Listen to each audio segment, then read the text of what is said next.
عظما جان، بالاخره بعد از کلی دنگ و فنگ جنازه قراضه شما رو که علل اصول در حال گندیدن بود میخوایم چال کنیم.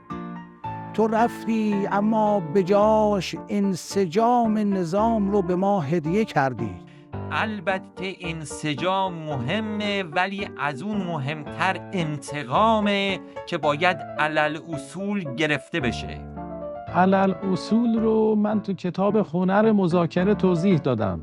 کتابت بذار در کوزه آبشو بخور بابا. علل اصول اون تنگه بود که بازش کردید، زدید انسجام ما رو لت و بار کردید. نه دیگه اومدی و نسازی. واسه من اینجا انسجام بازی در نیار که میزنم انسجام صورتتو به هم میزنم. صدا تو بیار پایین بابا گلابی. اون بار تو صدا و سیما صدا تو بریدم، این بار جفت گوشاتو میبرم.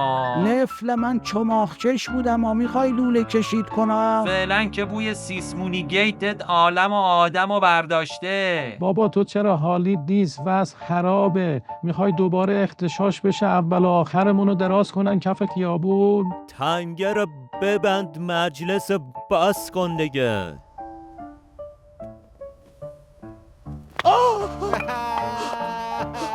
تو مقصر این همه مشکل هستی، ما تقصیری نداریم. شما اشتباه کردید. شما نمیتونید از این کار کنید.